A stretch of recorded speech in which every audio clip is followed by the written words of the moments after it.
Hello everyone, I'm T.N. Brown, encouraging you to keep the faith.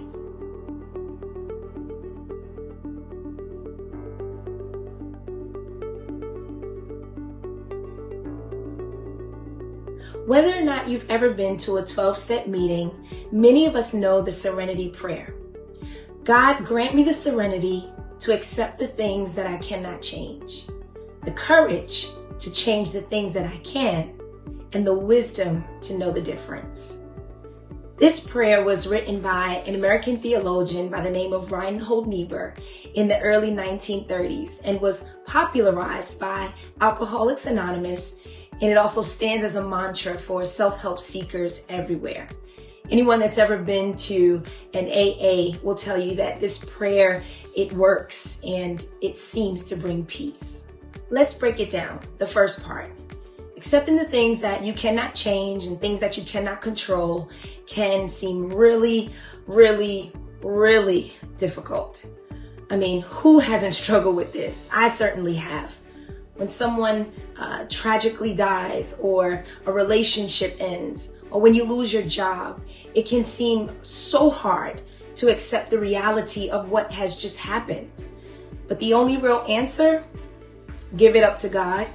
It's out of your hands. You got to let it go. Proverbs 20:24 says that it is the Lord who directs our steps. So then how can anyone understand his own way? You have to follow the leader. Follow Jesus. The second part, the courage to change what you can. Now this can be tricky too. Think of losing weight or walking away from a toxic relationship, having to start a whole new career, or trying to mend or fix a broken relationship. Sometimes you just don't want to have to make big changes and you think, God, this isn't fair. Why do I have to start something totally new? But you do. It can be helpful to think of Deuteronomy 31:6. Be strong and of good courage.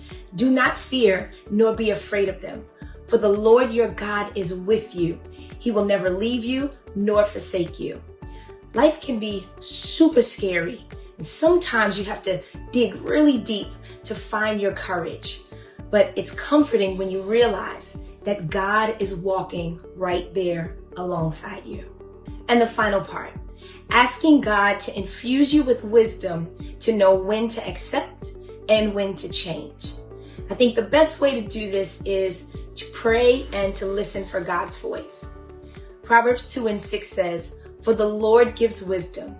From his mouth comes knowledge and understanding. So you don't need to have an addiction to gain strength, comfort, or faith from the Serenity Prayer. Whatever it is that you're facing, whether it be an illness, financial problems, heartbreak, job loss, depression, the key is to accept, to change what you can, and to turn to God for the rest. God bless you. Keep the faith.